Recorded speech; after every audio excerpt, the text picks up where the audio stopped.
ارم اور زارا کو ڈراپ کر وہ سیدھی اپنے کمرے میں آئی تھی۔ ڈنر کا وقت ہونے والا تھا۔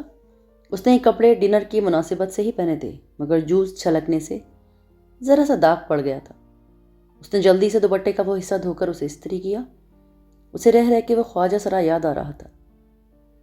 اس برادری کے لوگ اکثر آ کر پیسے تو مانگتے تھے، مگر ایسی حرکت تو کبھی کسی نے نہیں کی تھی۔ اس خواجہ سرا کی عجیب نگاہیں اور انداز پھر اسے جھرجھری آ گئی۔ پھر جب اپنی تیاری سے مطمئن ہو کر وہ باہر آئی اور لابی کا دروازہ کھولا تو پاؤں کسی چیز سے ٹکرایا، وہ چونک گئی۔ دروازے کے ساتھ فرش پر سفید آدھے کھلے گلابوں کا بوکے پڑا تھا۔ وہ جھکی، بوکے اٹھایا، ساتھ میں ایک بند لفافہ بھی تھا۔ دونوں چیزیں اٹھا کر سیدھی ہوئی، لفافہ کھولا جس پہ حیا سلیمان لکھا تھا۔ اندر وہی سفید بے سطر چکور کاغذ جس کے وسط میں اردو میں لکھا تھا، امید کرتا ہوں کہ آپ کا آج کا ڈنر اچھا گزرے گا۔ اس نے لفافہ پلٹ کر دیکھا، کہیں بھی اور کچھ نہیں لکھا تھا، بس لفافے پر گزشتہ روز کی مہر لگی تھی۔ یہ کون تھا اور کیوں اسے پھول بھیج رہا تھا؟ وہ بکے اور خط کمرے میں رکھ کر سارے معاملے پر الجھتی باہر آئی۔ تایا فرقان کے گھر خوب چہل پہل لگی تھی۔ لاؤنج میں سب کزنز بیٹھے ہوئے تھے۔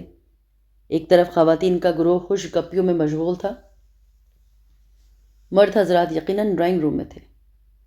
ان کے خاندان میں کزنز کی بے تکلفی کو بری نظر سے نہیں دیکھا جاتا تھا۔ تایا فرقان چاروں بہن بھائیوں میں سب سے سخت تھے اور ان کی سختی ارم کے اسکارف لینے، گھر سے باہر لڑکوں سے بات کرنے پر تھی۔ ارم اور باقی کزنز بھی عموماً اپنے کزنز کے سوا باہر کے کسی لڑکے سے بات نہیں کرتی تھی۔ حیا اور ارم تو پڑھتی بھی آل ویمن یونیورسٹی میں تھی۔ ہاں، دوسری چچا اور خود سلمان صاحب مستقبل میں بچوں کی شادیاں یقیناً مکس گیدرنگ میں رکھیں گے، یہ سب کو پتا تھا۔ ان کا خاندان زیادہ بڑا نہ تھا، وہ لوگ 3 بھائی اور 1 بہن تھے۔ تایا فرقان سب سے بڑے تھے۔ داور، فرخ اور ارم ان کے بچے تھے۔ فرخ میڈیکل کر چکا تھا اور آج کل پولی کلینک سے ہاؤس جاب کر رہا تھا۔ وہ حیا سے 3 سال بڑا تھا۔ سمی فرخ سے سال بھر چھوٹا اور MBA کے بعد جاب کر رہا تھا، اور ارم حیا سے سال بھر چھوٹی تھی۔ آج کل سب سے بڑے داور کی شادی تیار تھی۔ فرقان کے بعد سلیمان صاحب تھے، حیا ان کی اکلوتی بیٹی اور روحیل اکلوتا بیٹا۔ روحیل پڑھائی کے سلسلے میں امریکہ میں تھا اور سلیمان صاحب، فاطمہ بیگم اور حیا بس یہی تینوں تھے۔ زاہد چچا، اس کے بعد ان کی 2 جڑواں بیٹیاں مہوش اور سہرش، پھر بیٹا رضا جو انجینئر تھا، اور سب سے چھوٹی بیٹی ثنا O لیولز کر رہی تھی۔ اس وقت سوائے روحیل کے جو امریکہ میں تھا اور داور بھائی کے جو غالباً ڈرائنگ روم میں تھے، تمام لڑکے اور لڑکیاں لاؤنج میں موجود تھے۔ لڑکیاں کارپیٹ پہ دائرہ بنا کر بیٹھی تھی۔ ارم کے ہاتھ میں ڈھولکی تھی، اس کا دوپٹہ سر سے ڈھلک کر کندھے پہ آ گیا۔ اگر تایا فرقان آتے تو وہ فوراً اس کو سر پہ لے لیتی، اور وہ مہوش، سہرش اور ثنا کے ہمراہ سر ملا رہی تھی، جبکہ رضا، فرخ اور سمی کرسیوں پر بیٹھے مذاقاً لڑکیوں کی طرف فقرے اچھال رہے تھے۔ ہیلو ایوری ون، وہ سینے پر ہاتھ باندھے چلتی ہوئی ان کے پاس آ کے رکی۔ سب کی نگاہیں اس کی جانب اٹھ گئیں۔ سفید چہرے کے دونوں اطراف میں گرتے سیاہ سیدھے بال، بڑی بڑی کاجل سے لبریز آنکھیں، وہ تھی ہی اتنی حسین کہ ہر اٹھی نگاہ میں ستائش امنڈ آتی تھی۔ حیا کیسی ہو؟ آؤ چلو ان لڑکوں کو ہراتے ہیں، آؤ بیٹھو نا۔ بہت سی آوازیں اس سے ٹکرائیں، مگر اس نے بے نیازی بھری مسکراہٹ سے شانے اچکا دی۔ پہلے میں سائمہ تائی کی کچن میں ہیلپ کروا دوں؟ اس نے ارم کی امی کا نام لیا، جن کو اس نے آتے ہوئے اٹھ کے کچن کی طرف جاتے دیکھا تھا۔ سائمہ تائی نے یقیناً اس کو آتے نہیں دیکھا، ورنہ اسے خود بلوا لیتی۔ ارم سے زیادہ سمجھدار تو بقول ان کے حیا تھی۔ سائمہ تائی کے پیچھے زاہد چچا کی بیگم عابدہ چچی بھی چلی گئی تھی۔ اب صوفے پر حیا کی امی فاطمہ بیگم تنہا بیٹھی تھی۔ اماں میں ذرا سائمہ تائی کے ساتھ ہیلپ کروا دوں؟ ان کو اپنی طرف دیکھتا پا کر اس نے اپنی بات دہرائی تو انہوں نے مسکرا کر سر ہلا دیا۔ وہ مطمئن سے آگے بڑھ گئی، راہداری پار کر کے کچن کے دروازے کی سمت بڑی ہی تھی کہ سائمہ تائی کی تیز آواز سماعت سے ٹکرائی۔ جیسے میں جانتی ہی نہیں کہ یہ سارے ڈھنگ کس لیے ہیں، ایک میرے ہی بیٹے ملے ہیں اس کو پاگل بنانے کے لیے۔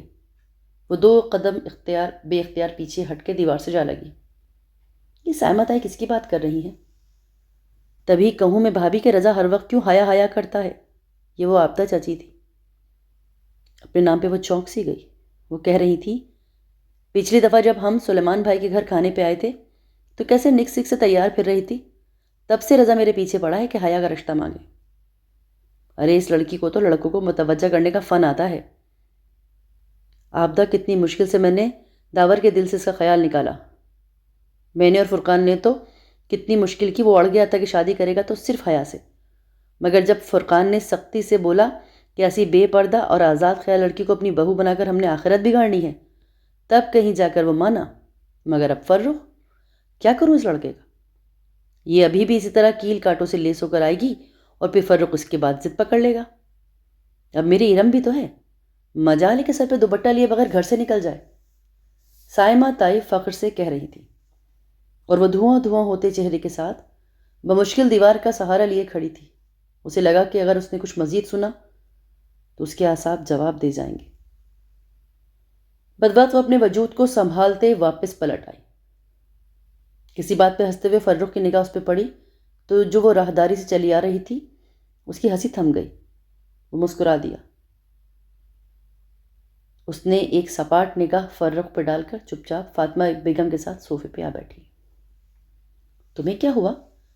ماں نے غور سے اس کے چہرے کو دیکھ کے پوچھا۔ کچھ نہیں اماں، وہ خود کو مشکل سے نارمل کر پائی۔ فاطمہ مطمئن ہو گئی اور وہ سائمہ تائی کے بارے میں سوچنے لگی کہ جن کا حیا میری جان میری بیٹی کہتے منہ نہ تھکتا تھا، اور تایا فرقان ان کے لیے تو وہی بڑی بیٹی تھی، مگر اندر سے ان لوگوں کے خیالات ایسے ہوں گے وہ گمان بھی نہیں کر سکتی۔ اور وہ پھول تو وہ بھی رضا یا فرخ میں سے ہی کسی نے بھیجے ہوں گے، مگر جب کل رات پہلی دفعہ پھول آئے تھے تب تو فرخ نائٹ ڈیوٹی پہ تھا اور رضا تو اسلام آباد میں تھا، اور ان دونوں میں سے کسی کو اس کے سوانجی کے سلیکشن کے بارے میں کیسے علم ہو سکتا ہے؟ اچھا، شاید جب وہ زارا کو فون پہ بتا رہی تھی، جب کھڑکی کے باہر کھڑکا ہوا، جو کوئی بھی تھا اس نے کھڑکی سے بات سنی ہوگی اور سن کر وہ خط پھولوں کے ساتھ رکھ دیا ہوگا، لیکن اس پر تو کوریئر کی ایک روز قبل کی مہر تھی۔ شاید کسی نے جعلی مہر استعمال کی، مگر اتنے جھمیلوں میں فرخ اور رضا جیسے جاب والے مصروف بندے کیوں پڑیں گے بھلا؟ اس کا دل کہتا تھا کہ نہ یہ فرخ ہے نہ یہ رضا ہے، بلکہ کوئی اور ہے۔ خیر، جہنم میں جائے جو بھی ہے، ان دونوں کا دماغ تو میں بھی ٹھیک کرتی ہوں۔ وہ تیزی سے اٹھ کر لڑکے لڑکیوں کے گروپ کے پاس چلی آئی۔ ارم، سامنے کھڑے کھڑے اس نے مخصوص بے نیازی سے سینے پہ ہاتھ باندھ کے ارم کو پکارا تو سب اسے دیکھنے لگے۔ کیا ہوا؟ وہ تم لوگوں نے سبین پھپھو کو شادی کا کارڈ بھیجا تھا ترکی؟ کنکیوں سے اس نے فرخ اور رضا کے چہروں کو دیکھا۔ دونوں چونک گئے اور دونوں کو ہی اس کی یہ بات پسند نہیں آئی۔ جیسے پھپھو کا کارڈ سلمان چچا کو دیا تھا، انہوں نے بھجوایا ہوگا۔ ہاں، پھپھو کو فون کیا تھا میں نے۔ کیا وہ آئیں گی؟ بھی آنا تو چاہیے، قریبی رشتہ ہے، تم سے نہ صحیح ہم سے تو ہے۔ اس نے قریبی رشتے پہ زور دے کر ایک جتاتی ہوئی نظر فرخ اور رضا پہ ڈالی۔ دونوں اپنی اپنی سوچوں میں گم تھے۔ پھر کھانے کے وقت سائمہ تائی نے سب سے پہلے اسے بلایا۔ حیا میری جان میری بیٹی، یہ ارم تو کسی کام کی نہیں، تم تو سمجھدار ہو نا، ٹیبل پہ تم نے خیال رکھنا ہے، جیسے کوئی ڈش آدھی ہو فوراً ظفر کو اشارہ کر دینا جو کک ہے۔ وہ مسکرائی۔ شور تائی، میں خیال کروں گی۔ چند منٹ بعد سب ڈائننگ ہال میں کھڑے اپنی اپنی پلیٹوں میں کھانا نکال رہے تھے۔ ڈائننگ ٹیبل کی طرف سے کرسیاں ہٹا کر دیوار کے ساتھ لگائی گئی تھیں تاکہ سب اپنی مرضی سے ٹہل ٹہل کر کھانا کھاتے رہے۔ تایا جان نے سلاد نہیں لیا۔ وہ رشین سلاد سے بھرا شیشے کا بڑا پیالہ اٹھائے تایا فرقان اور سلمان صاحب کے پاس آئی۔ تھینک یو بیٹا، تایا فرقان مسکرا کر چمچے سے سلاد اپنی پلیٹ میں نکالنے لگے۔ وہ شلوار کرتے میں ملبوس تھے، کندھوں پہ شال تھی اور باروب چہرے پر مونچھیں۔ سلمان صاحب ان کے برعکس کلین شیو تھے، ڈنر سوٹ میں، خاصے اسمارٹ اور ہینڈسم تھے۔ دونوں کی سوچ بھی ان کی ہولیوں کی طرح ہی تھی۔